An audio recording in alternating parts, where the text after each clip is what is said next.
एक नया chapter start करेंगे, अल्कोहल, फिनॉल और ईथर। और ये भी कंडीशन रख दिए, कल से जो है आपका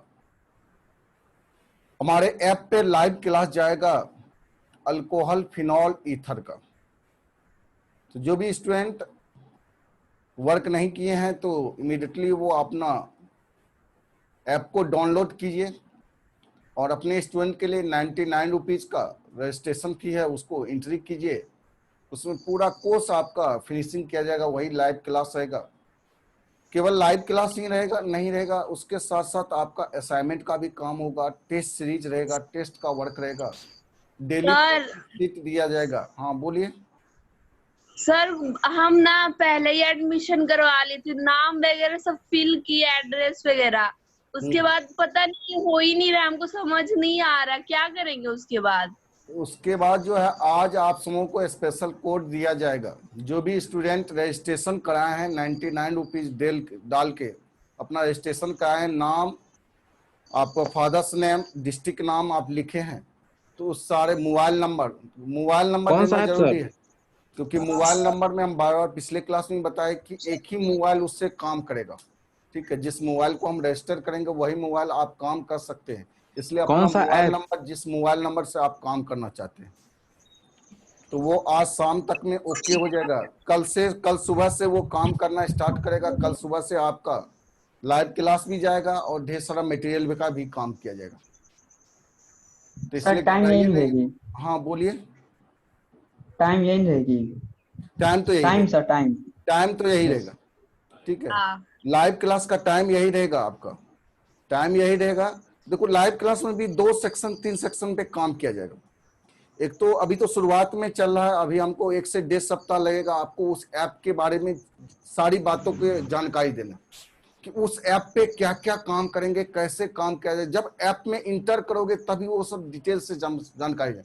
लेकिन भरवाली ये समझ लो कि एसके सिंह केमिस्ट्री क्लास का जो ऐप है, एसके सिंह केमिस्ट्री क्लास का ऐप है, जिसमें कि सर का फोटो दिया गया है। उस ऐप को डाउनलोड कीजिए और 99 रुपीज अपना स्टूडेंट जो भी है वो 99 रुपीज जमा करके वो अपना पेटीएम करो या पे फोन का यूज करके या फिर किसी तरह से अकाउंट पेमेंट कीजिए। उसका स्क्रीनशॉट खींच के व्हाट्सएप पे भेजिए, हमारे व्हाट्सएप पे अपना नाम, फादर्स नेम, डिस्ट्रिक्ट और जिस मोबाइल नंबर को ओके करना है उस मोबाइल नंबर। ठीक है, तो ये इतना काम कीजिएगा। कल से आपका लाइव क्लास चलेगा। लाइव क्लास में भी कई सेक्शन में वो बांटा जाएगा। कुछ थ्योरी सेक्शन का अलग ही आपका रिकॉर्डिंग रहेगा वर्किंग, और उसके बाद उस थ्योरी सेक्शन को हम समराइज करेंगे लाइव क्लास में आके, कि देखो जी ये थ्योरी सेक्शन है, इसके बारे में आप वीडियो देखिए और वीडियो का फर्दर उसका कंक्लूजन लेंगे, समराइज करेंगे और समराइज करके उसी के अकॉर्डिंग सवाल पे काम किया जाएगा। तो लाइव क्लास में मेनली फोकस किया जाएगा सवाल पे। अभी तो लाइव क्लास में थ्योरी प्लस क्लास दोनों, प्रॉब्लम का क्लास चलता है, थ्योरी का भी क्लास चलता है। देखो कि एक सॉल्यूशन चैप्टर को हमको फिनिश करने में लंबा समय लग रहा है, और केवल 12th में 1-2 चैप्टर नहीं, इसलिए कह रहे हैं बार बार कि ऐप पे आइए। थ्योरी सेक्शन का अलग वीडियो रहेगा, न्यूमेरिकल सेक्शन में लाइव क्लास रहेगा जिसमें न्यूमेरिकल सेक्शन का काम किया जाएगा, और डेली प्रैक्टिस सेट का अलग ही सेट बनाया जाएगा। जो डेली प्रैक्टिस सेट है 5 क्वेश्चन 7 क्वेश्चन आपको दिया जाएगा। पे फोन पर गूगल पे। क्या कुछ पूछना है स्टूडेंट? नहीं तो हमारी बात को सुनिए। तो वही कह रहे थे कि बहुत सारा सेक्टर है ऐप पे, क्योंकि भविष्य में अगर ऑनलाइन क्लास हमको लेके चलना है, और ये तो हम वर्किंग कर ही रहे हैं कि हम आज नहीं, कोरोना वायरस से पहले भी सर का यही ख्वाहिश था कि आपका जो भी स्टूडेंट हमारे यहाँ पढ़ते होंगे, देखिएगा 2 साल पहले से हम ऑनलाइन क्लास के बारे में सोच रहे थे। भले ही उस तरह का प्लेटफॉर्म हमको नहीं मिल रहा था जिसके कारण हम काम नहीं कर पा रहे, इसलिए ये ऑनलाइन क्लास कंटिन्यू चलते रहेगा। ठीक है सर। हाँ सर बोलिए। हम बोल रहे थे ना कि हम हेलो एल्केन और एरिन वाला ना, हम बहुत बाद से क्लास ज्वाइन किए थे, तो उसका सारा लेक्चर मिल जाएगा उस पर रिकॉर्डिंग? सारा लेक्चर ऐप में आपको मिल जाएगा। सारा लेक्चर ऐप में, अभी तक जितना भी क्लास हुआ है, जो भी क्लास हुआ है, सबका ऐप में आपका वर्किंग जाएगा।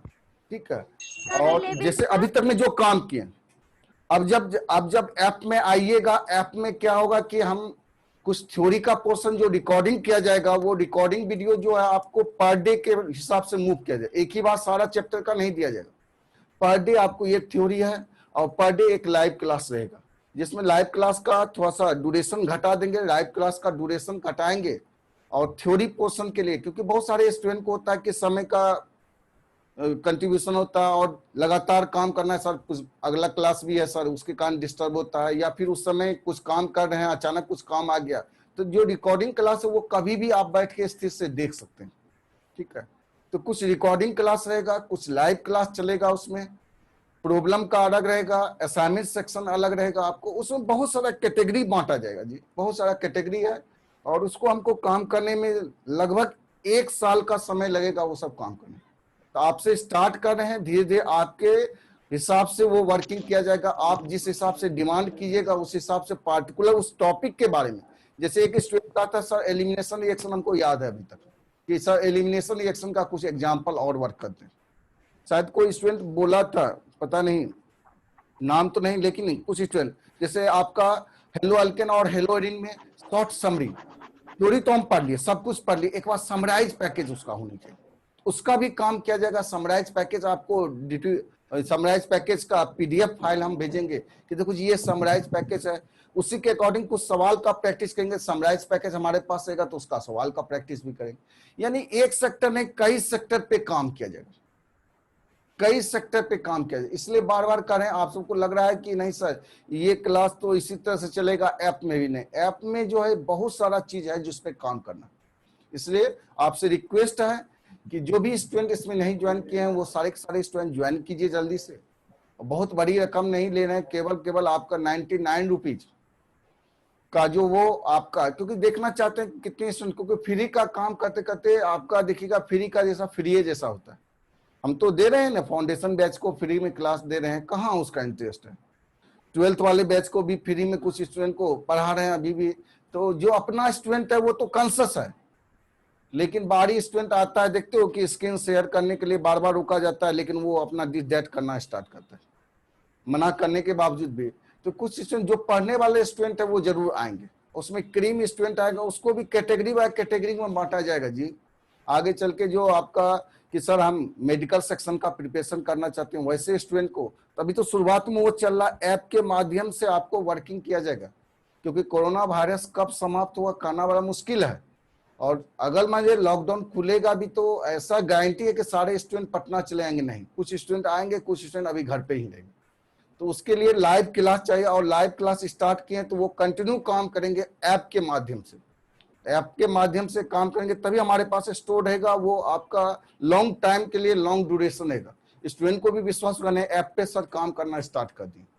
तो जो भी स्टूडेंट रजिस्ट्रेशन कराएं, बहुत सारे स्टूडेंट रजिस्ट्रेशन कराएं, बहुत सारे स्टूडेंट पूछ रहे हैं फोन करके कि सर देखिए खुल नहीं रहा है, कुछ नहीं हो रहा है। तो वो सारे स्टूडेंट धैर्य रखिए, अगले क्लास बुधवार से, कल से आपका वो काम करना स्टार्ट करेंगे। सॉरी कल बृहस्पतिवार है, आज तो बुध है, आज नहीं वेडनेसडे है, और कल से अल्कोहल, फिनॉल और ईथर के बारे में काम करेंगे, ऑर्गेनिक केमिस्ट्री का। तो वो ऐप पे ही लाइव क्लास जाएगा और आज शाम में उस सारे ऐप के बारे में बता दिया जाएगा कैसे काम करना, ठीक है। और प्रॉब्लम भी जिस स्टूडेंट को है तो आज शाम तक में कॉल करके अपना प्रॉब्लम सारा दूर कर लीजिएगा। कल सुबह 8 बजे से स्टार्टिंग करेंगे, 8 बजे से भी आप फोन कर सकते हैं, ठीक है। 8 से 9 के बीच में आपको दिया जाएगा क्या क्या काम करना, अगर किसी लड़के को नहीं जुड़ रहे हैं क्या काम हो रहा है तो उस सब के बारे में बताया जाएगा। चलो आज के क्लास में स्टार्ट करते हैं सॉल्यूशन चैप्टर में। सर असाइनमेंट का क्या है?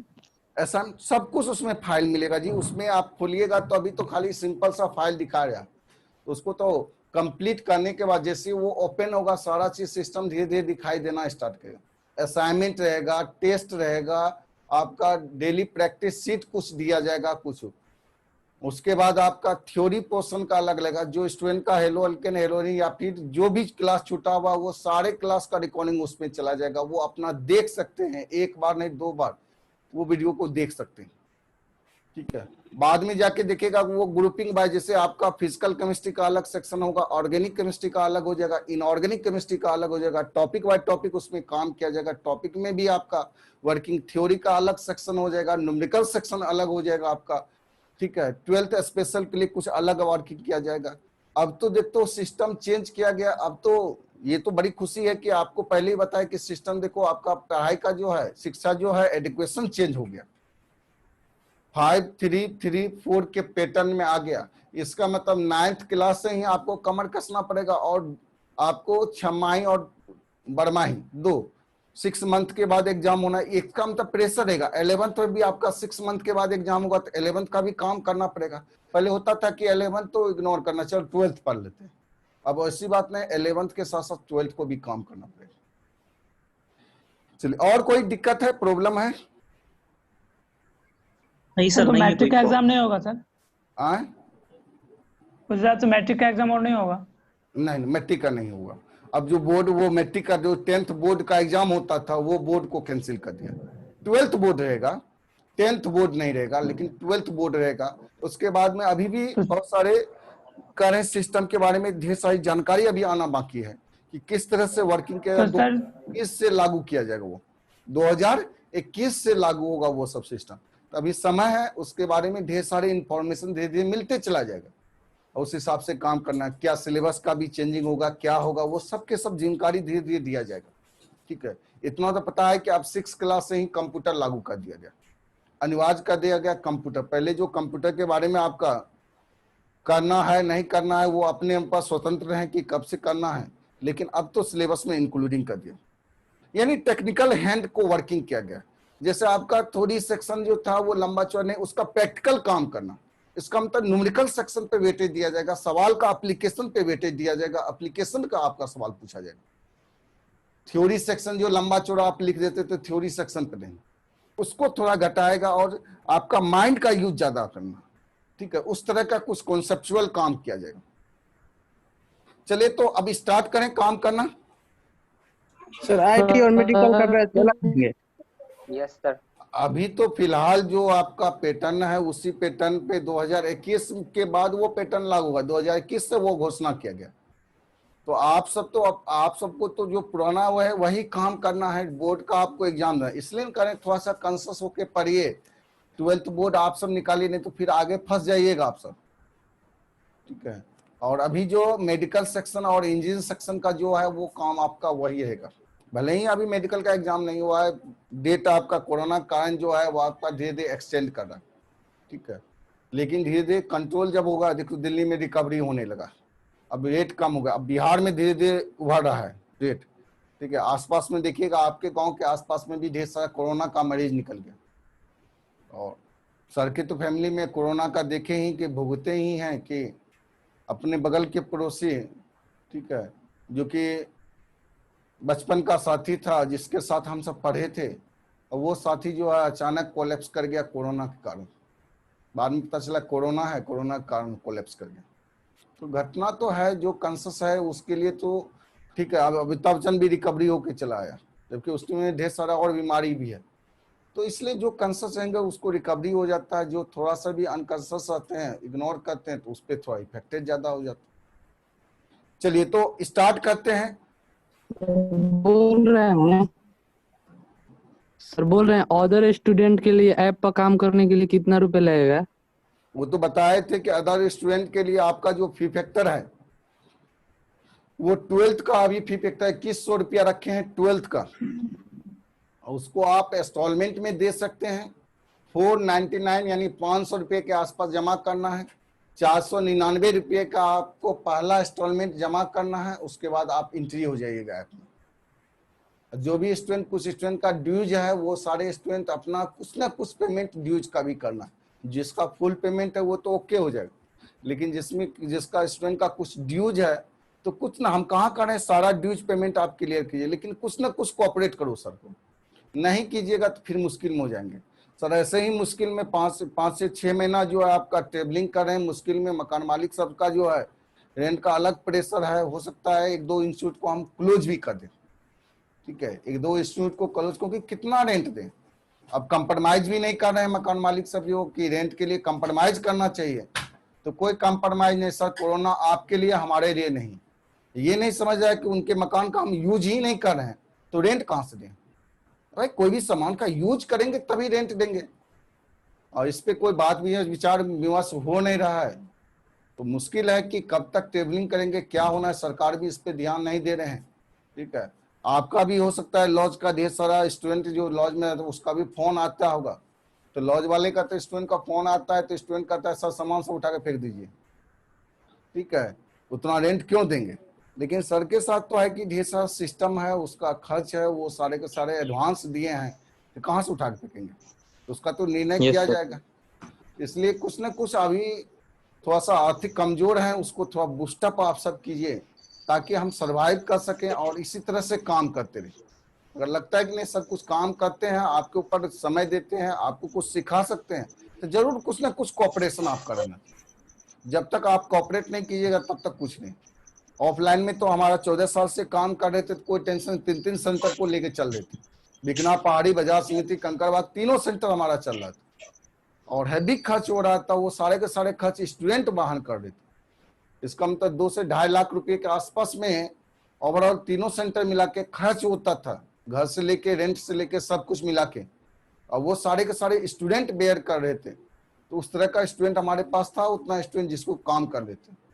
लेकिन अब ऑनलाइन क्लास में आए, ऑनलाइन क्लास में अभी समझने में थोड़ा सा होगा, थोड़ा सा प्रॉब्लम होगा। शुरुआत में तो कोई भी चीज काम करते तो उसमें थोड़ा प्रॉब्लम, लेकिन इतना जान लो कि आपके मदद से, आपका थोड़ा सा कोऑपरेशन के कारण, आप सब अगर एकजुट होकर काम कीजिएगा तो उस ऐप को इतना बेहतर तरीके से हम काम करेंगे ताकि भविष्य में जो है हमारे लिए वो एक तरह का समझिए स्टोर हो जाएगा, एक तरह का पूंजी हमारे लिए बनेगा।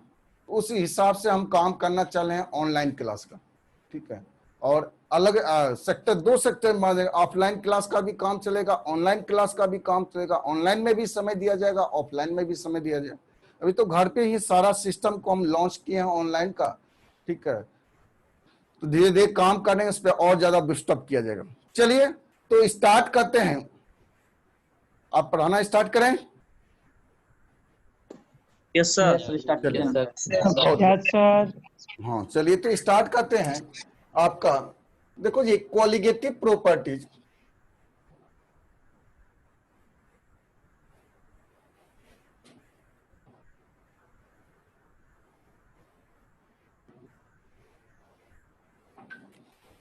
कॉलिगेटिव प्रॉपर्टीज, कॉलिगेटिव प्रॉपर्टीज के बारे में पहले जानेंगे क्योंकि टॉपिक का नाम ही है कॉलिगेटिव प्रॉपर्टी, जिसको शॉर्ट फॉर्म में सीपी कहते हैं।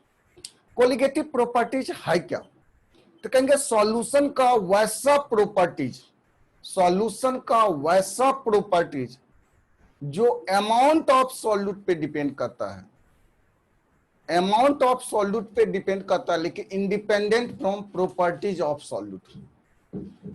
सॉल्यूशन का वैसा प्रॉपर्टीज जो केवल अमाउंट ऑफ सॉल्यूट पे डिपेंड करता है, उसके प्रॉपर्टीज पे डिपेंड नहीं करता है। प्रॉपर्टीज कहने का मतलब कि वो इलेक्ट्रोलाइट है या नॉन इलेक्ट्रोलाइट है, इस पे वो डिपेंड नहीं करता, केवल उसके अमाउंट पे अगर डिपेंड करे उस प्रॉपर्टीज को हम कहते हैं कॉलिगेटिव प्रॉपर्टीज। तो कुछ सॉल्यूशन में ऐसे प्रॉपर्टीज थे जिसको हम कॉलिगेटिव प्रॉपर्टीज के नाम से जानते हैं, जिसमें relative lowering of vapour pressure, osmotic pressure, boiling point, freezing point यानी elevation in boiling point, depression of freezing point, ये सब के सब कॉलिगेटिव प्रॉपर्टीज के कैटेगरी में आया। कहेंगे वैसा प्रॉपर्टीज सॉल्यूशन का जो अमाउंट ऑफ सिस्टम पे डिपेंड करे, अमाउंट ऑफ सॉल्यूट पे डिपेंड करता है, लेकिन independent from properties of solute. Depend किस पे करता है, अमाउंट ऑफ सॉल्यूट पे, और इंडिपेंडेंट होता है किससे, प्रॉपर्टीज ऑफ सॉल्यूट से। तो शायद आप सब समझ गए हैं कि कॉलिगेटिव प्रॉपर्टीज है क्या, जो अमाउंट ऑफ सॉल्यूट पे डिपेंड करता है और इंडिपेंडेंट होता है किससे, प्रॉपर्टीज ऑफ सॉल्यूट से। चलिए इसी बात को लिख देते हैं कॉलिगेटिव प्रॉपर्टीज के बारे में। The properties of solution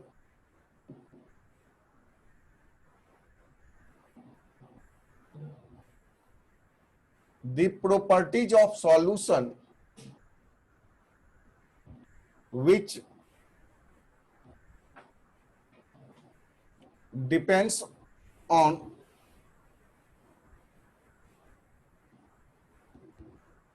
amount of solute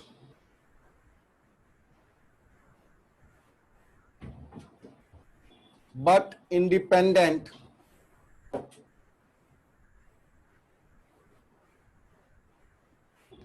independent from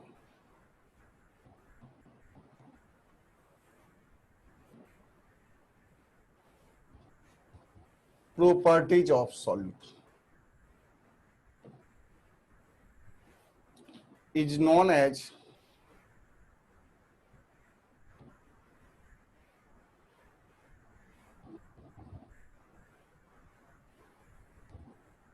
colligative properties.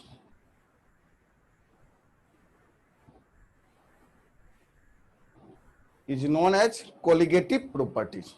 उसी को colligative properties कहेंगे, यानी colligative properties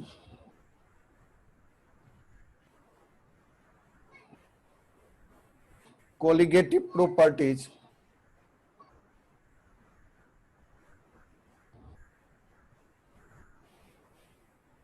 colligative properties जो है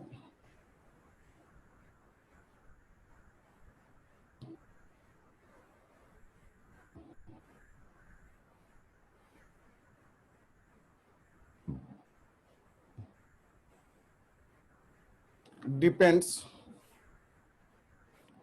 on amount of solute और independent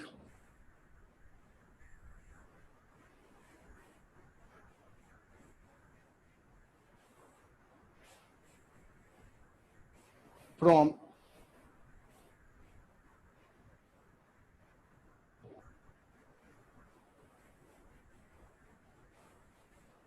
थोड़ा सा कट रहा है। properties of solute.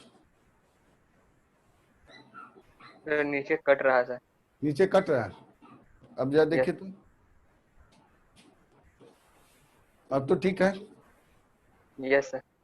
चलिए, तो कहेंगे अमाउंट ऑफ सॉल्यूट पे डिपेंड, दोनों जगह सॉल्यूट ही लिख दिए हैं। दोनों प्रॉपर्टीज सॉल्यूट के प्रॉपर्टीज पे डिपेंड नहीं करता है, सॉल्यूट के अमाउंट पे डिपेंड करता है। इसका मतलब क्या, सॉल्यूट का अमाउंट पे केवल डिपेंड करता है, सॉल्यूट के प्रॉपर्टीज पे डिपेंड नहीं करता है। उस प्रॉपर्टीज को कौन सा प्रॉपर्टीज कहते हैं, कोलिगेटिव प्रॉपर्टीज कहते हैं। उसको हम कहते हैं कोलिगेटिव प्रॉपर्टी, जो अमाउंट ऑफ सॉल्यूट पे डिपेंड करता है लेकिन इंडिपेंडेंट होता है किससे, प्रॉपर्टीज ऑफ सॉल्यूट, सॉल्यूट के प्रॉपर्टीज से इंडिपेंडेंट होता है, उसी को हम कोलिगेटिव प्रॉपर्टीज कहते हैं। अब जब देखो कोलिगेटिव प्रॉपर्टीज, कोलिगेटिव प्रॉपर्टीज जो होता है वो डायरेक्टली पोर्शन होता है मोल के, मोल के डायरेक्टली पोर्शन होता है colligative property. Mole of solute, solute के मोल के डायरेक्टली पोर्शन होता है कोलिगेटिव प्रॉपर्टी, जबकि कोलिगेटिव प्रॉपर्टीज इनवर्सली पोर्शन होता है मॉलिक्यूलर वेट की, molecular weight of solute. Solute के मॉलिक्यूलर वेट के क्या होता है, इनवर्सली पोर्शन होता है। डायरेक्टली पोर्शन होता है मोल ऑफ सॉल्यूट के, जबकि इनवर्सली पोर्शन होता है मॉलिक्यूलर वेट ऑफ सॉल्यूट के। तो ये ध्यान रखना, colligative properties mole of solute के डायरेक्टली पोर्शन होता है और मोल का फार्मूला ही होता है given mass by molecular weight. Mole का फार्मूला क्या होता है, मोल का फार्मूला होता है गिवन मास बटे क्या होता है, मॉलिक्यूलर वेट। तो कहीं न कहीं मोल जो होता है वो इनवर्सली पोर्शन होता है मॉलिक्यूलर वेट के, मोल इनवर्सली पोर्शन है किसका, मॉलिक्यूलर वेट के। इसलिए अगर मोल के डायरेक्टली पोर्शन होता है सीपी, कोलिगेटिव प्रॉपर्टी, तो इनवर्सली पोर्शन होता है किसका, मॉलिक्यूलर वेट का। टाइप ऑफ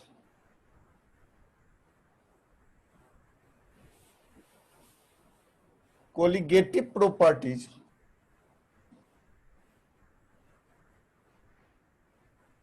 कितने तरह के कोलिगेटिव प्रॉपर्टीज होते हैं। पहला आता है आपका relative lowering of vapour pressure,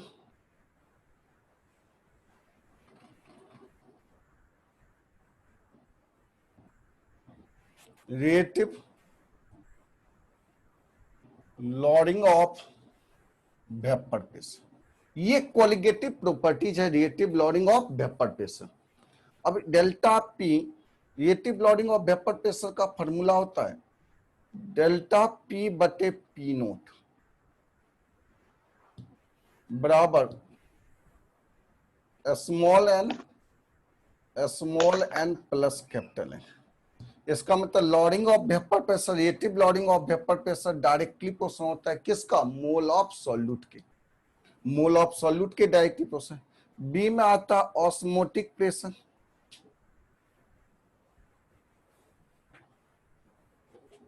osmotic pressure जिसको पाई से इंडिकेट करते हैं, और पाई का फॉर्मूला होता है पाई बराबर होता है सी आर टी।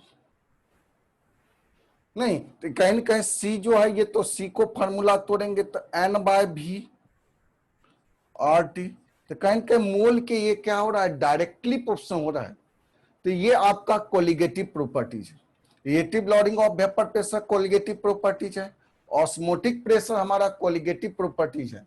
चलिए इसको उतारिए, और भी कुछ कोलिगेटिव प्रॉपर्टीज हैं उसके बारे में चर्चा करें। पहले इसको स्क्रीनशॉट ले लो, और कहीं भी कंफ्यूजन है तो पूछिए। हो गया सर। कोई दिक्कत भी है इस समाप्त में, कुछ पूछना भी है? No sir. नहीं, बस ये दो लाइन याद, नहीं। कोलिगेटिव प्रॉपर्टी में दो लाइन याद रखना कि डिपेंड करता है किस पे, अमाउंट ऑफ सॉल्यूट पे, इंडिपेंडेंट होता है किससे, properties of solute. Properties of solute के इंडिपेंडेंट होता है, जबकि डिपेंड करता है अमाउंट ऑफ सॉल्यूट के। यानी कोलिगेटिव प्रॉपर्टी डायरेक्टली प्रोपोर्शनल होता है मोल ऑफ सॉल्यूट, जबकि इनवर्सली प्रोपोर्शनल होता है मॉलिक्यूलर वेट ऑफ सॉल्यूट। चलिए अगला जो देखते हैं,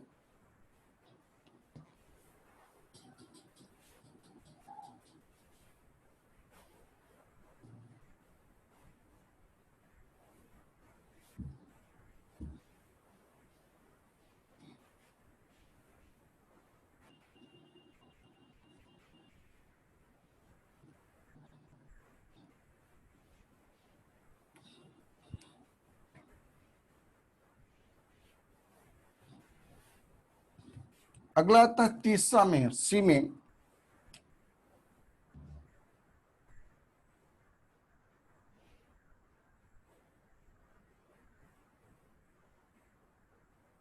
एलिवेशन इन बॉइलिंग पॉइंट, जिसको डेल्टा टीबी कहते हैं। Elevation in boiling point delta TB बराबर होता है के बी इंटू मोल इंटू 1000 बटे मास ऑफ सॉल्वेंट। मास किसका होगा, सॉल्वेंट का। तो कहीं न कहीं ये डेल्टा टी भी किसके डायरेक्टली प्रोपोर्शनल है, मोल के, तो ये भी कोलिगेटिव प्रॉपर्टी है। डी में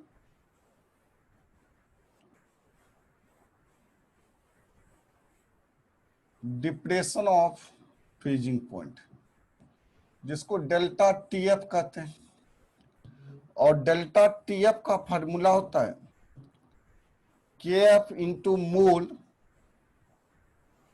इंटू 1000 बटे मास सॉल्वेंट। तो ये सब के सब कोलिगेटिव प्रॉपर्टीज, ये सब के सब क्या है, कोलिगेटिव प्रॉपर्टी। यहां पे कोलिगेटिव प्रॉपर्टी समाप्त हुआ।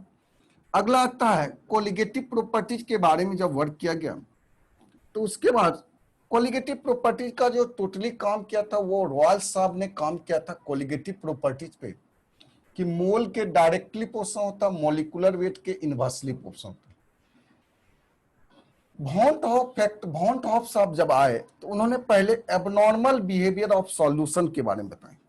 तो अगला पॉइंट लिखते हैं, abnormal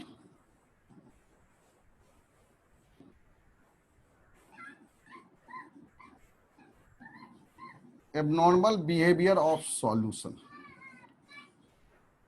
abnormal behavior of solution, abnormal behavior of solution कहेंगे किसको, तो कहेंगे abnormal behavior, कहेंगे यदि एक्सपेरिमेंटल सीपी का वैल्यू और कैलकुलेटेड सीपी का वैल्यू अगर इक्वल नहीं है, कहेंगे वैसा सॉल्यूशन जिसमें एक्सपेरिमेंटल सीपी और कैलकुलेटेड सीपी का मान बराबर नहीं होता है ड्यू टू डिसोसिएशन या association of solute particle. Solute particle के डिसोसिएशन या एसोसिएशन के कारण एक्सपेरिमेंटल सीपी और कैलकुलेटेड सीपी का मान बराबर नहीं होता। Colligative properties, experimental colligative properties और calculated colligative properties. Experimental colligative properties जो कि एक्सपेरिमेंटली डाटा दिया रहता है, और कैलकुलेटेड कोलिगेटिव प्रॉपर्टी वही रॉयल्स लॉ के द्वारा जो कैलकुलेटेड हम करते हैं कोलिगेटिव प्रॉपर्टी। तो एक्सपेरिमेंटल और कैलकुलेटेड सीपी का मान बराबर नहीं होता है। इसके पीछे कहा दिया गया कि डिसोसिएशन या association of solute particle. Solute particle का डिसोसिएशन या एसोसिएशन होता है जिसके कारण एक्सपेरिमेंटल और कैलकुलेटेड सीपी का मान बराबर नहीं होता, और इसी सॉल्यूशन को कहते हैं, इस टाइप के सॉल्यूशन को कौन सा सॉल्यूशन कहते हैं? Abnormal behavior of solution. इसका मतलब नॉर्मल नहीं है, एबनॉर्मल है। नॉर्मल में क्या होगा? एक्सपेरिमेंटल सीपी और कैलकुलेटेड सीपी का मान बराबर होगा, तो वो नॉर्मल हो गया। और अगर एक्सपेरिमेंटल और कैलकुलेटेड बराबर नहीं हो रहा है तो उसको हम क्या कहते हैं? Abnormal. Abnormal behavior of solution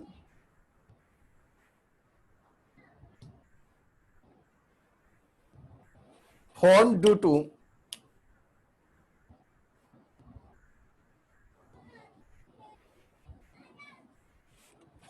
to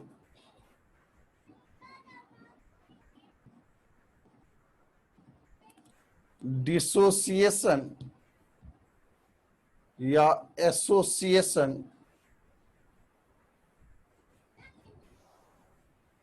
of solute particle, of solute particle. Solute particle के डिसोसिएशन या एसोसिएशन के कारण एबनॉर्मल बिहेवियर बनता है सॉल्यूशन का। चलिए, एबनॉर्मल बिहेवियर में क्या कहेंगे? Experimental CP colligative property not equal to calculated CP. Calculated और एक्सपेरिमेंटल सीपी का मान बराबर नहीं हो। कहने का क्या होता हुआ कि experimental delta P by P not not equal to small N plus capital N, यानी experimental osmotic pressure not equal to CRT। तो ये सब अगर बराबर नहीं होगा, ध्यान से देखो, इससे पहले हम बताए थे आइडियल और non ideal solution. Ideal solution में experimental data of vapour pressure is equal to calculated data of vapour pressure, लेकिन नॉन आइडियल सॉल्यूशन था तो एक्सपेरिमेंटल और कैलकुलेटेड डाटा बराबर नहीं होता था। एक्सपेरिमेंटल और कैलकुलेटेड डाटा बराबर नहीं होता तो उसको कहते हैं नॉन आइडियल सॉल्यूशन। लेकिन आगे चल के कहा गया कि नहीं, सॉल्यूशन दो तरह का होता है, कुछ नॉर्मल सॉल्यूशन होता है, कुछ एबनॉर्मल सॉल्यूशन है। अगर नॉर्मल सॉल्यूशन है तो एक्सपेरिमेंटल कोलिगेटिव प्रॉपर्टीज और कैलकुलेटेड कोलिगेटिव प्रॉपर्टीज बराबर होगा तो उसको नॉर्मल सॉल्यूशन कहेंगे, और एबनॉर्मल सॉल्यूशन अगर हुआ तो एक्सपेरिमेंटल और कैलकुलेटेड जो होता है वो बराबर नहीं होगा। इसका मतलब क्या कि अगर हमारा इसी तरह से experimental delta TB not equal to KB into small M molality. अगर नॉर्मल सॉल्यूशन है तो experimental colligative properties is equal to calculated colligative property. अगर एक्सपेरिमेंटल और कैलकुलेटेड कोलिगेटिव प्रॉपर्टीज बराबर हो जाए तो ये हमारा क्या कहलाएगा? तो कहेंगे ये नॉर्मल सॉल्यूशन, इसको कहेंगे नॉर्मल सॉल्यूशन। और नॉर्मल सॉल्यूशन में डिसोसिएशन या एसोसिएशन नहीं होता, लेकिन एक्सपेरिमेंटल सीपी और कैलकुलेटेड सीपी का मान बराबर नहीं है। अगर बराबर नहीं है, एक्सपेरिमेंटल सीपी और कैलकुलेटेड सीपी का मान बराबर नहीं है, तब इसको हम क्या कहते हैं, ये हमारा एबनॉर्मल सॉल्यूशन हो गया। एबनॉर्मल सॉल्यूशन, इसका मतलब सॉल्यूशन भी दो तरह के होते हैं, कुछ सॉल्यूशन नॉर्मल है, कुछ सॉल्यूशन एबनॉर्मल है। नॉर्मल सॉल्यूशन में अगर कहा जाए तो कहेंगे एक्सपेरिमेंटल